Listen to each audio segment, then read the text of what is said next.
Hey, what's going on guys, Oscarmini here, and here in this video we're going to be having an unboxing and review of the TECNO Pouvoir 3. I've had this device for a little over a week now, used it and pretty much have a couple things to say about it. So without taking much of your time, yo guys, let's get started. But before we dive right into the unboxing, let me let you guys savor the unboxing experience.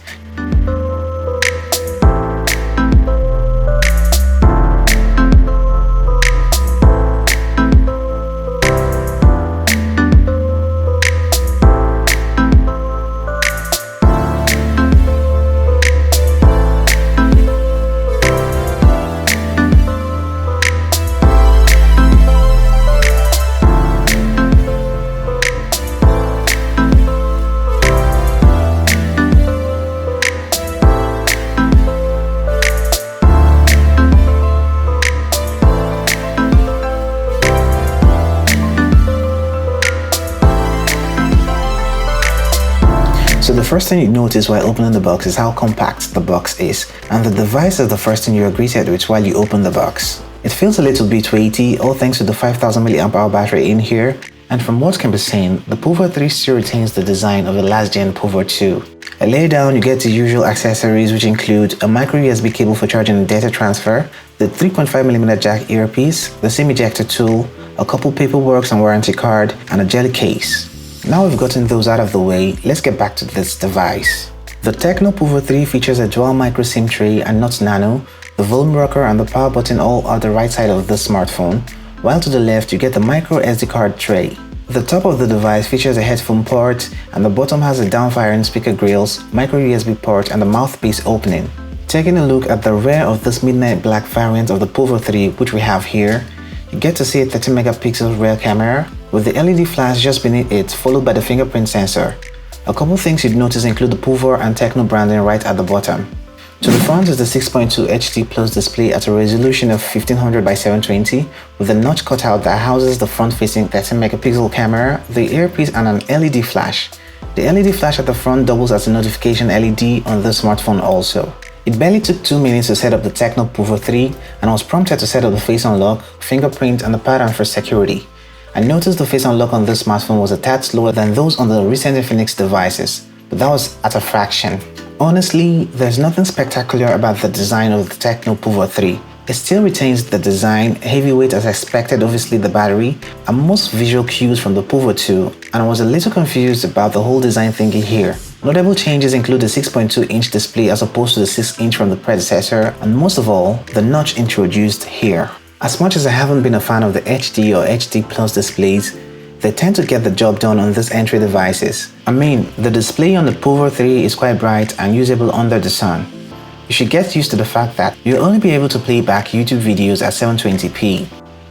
Still on the design, I actually find it difficult to really like smartphones that have their speaker grills at the bottom left corner, as it can be easily blocked off while gaming or consuming media, unless you always have to flip your phone. And here is what I mean. The Infinix 7, but we still found it down here, so I hope this is something that can be fixed via a software update. And one of the things I love about the display, it's really usable outdoors. The only annoying thing I found about the display, it's an HD Plus display, which doesn't make it a full HD display, so you won't be able to buffer your videos.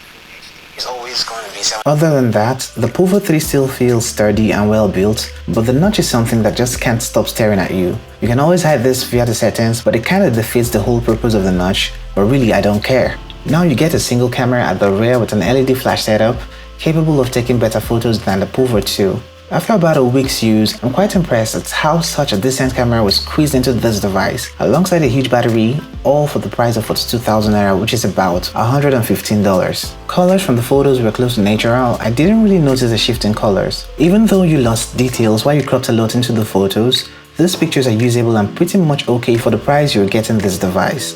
Note that the camera isn't the strength of the smartphone. The front-facing camera has quite good details to it, but not as much as that we saw in the Infinix S4. It's something close to the Infinix Smart 3 Plus in my opinion, as you can see for yourself. Videos can be recorded at up to 1080p, which is full HD, and here's what you get from this device. We have a 1.2 GHz quad-core processor coupled with 2 GB of RAM and 32 GB internal memory found here. Out of the box, you get about 24.7 GB of space available to you. Android 8.1 Oreo for some reason is still what we get in this device. Performance-wise, it isn't a beast of a device. It can handle basic smartphone needs like running social media apps, playing basic games, 3D intensive games are obviously playable, but you still get the occasional lags. Running several apps in the background can be a thing here, but just know that you've got 2 GB of RAM to handle them. Here are the Geekbench and Antutu scores for the TECNO Pouvoir 3. Now let's talk about the real deal and strength of the Pouvoir 3, which is its battery. You have a whopping 5000 mAh battery on this smartphone and it's advertised to last you 4 days. Though that isn't exactly true, you have an amazing battery life here that would definitely take you 2 days comfortably. As shown earlier, you get a 10-watt charger and it takes a whole lot of time to charge the device to 100%. For the sake of the review, I had to time the charging rate and realized that it took 2 hours 42 minutes to charge the battery from 65% to 100%. This means you roughly need 4 hours to get this battery all juiced up. Once done, you can definitely be sure of a 2-day use at the least on this device.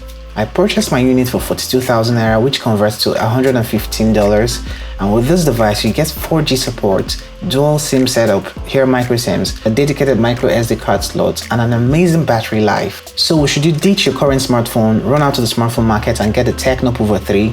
Well, it depends. If you are one who needs a smartphone that would serve conveniently for 2 days without worries on how to charge, and performance isn't something that's a major issue, then you can go get the smartphone, all because of its amazing battery life. But if you're someone coming from the predecessor, the TECNO Pouvoir 2, and you are wondering if you should get this, kindly skip this as they are so similar unless you want that extra 2-inch in display, the notch, 4G, and probably the extra memory, as those are the major convincing factors for you to upgrade to this device. Other than those, you might want to stick to your old device as there are lots of signs that this design is based on a year or two earlier. Starting from the Android version, which is 8.1 Oreo, the single camera setup, I guess those were cut out for you to get a better battery life. So there you have it, my unboxing and review on the TECNO Pouvoir 3 Android device. I'd love to hear your thoughts in the comments. Kindly hit the like button if you love this video as always, and do not forget to smash that subscribe button and hit the notification icon to stay notified if you haven't done that already. Other than that, it's goodbye and I'ma catch you in the next one. Cuídate.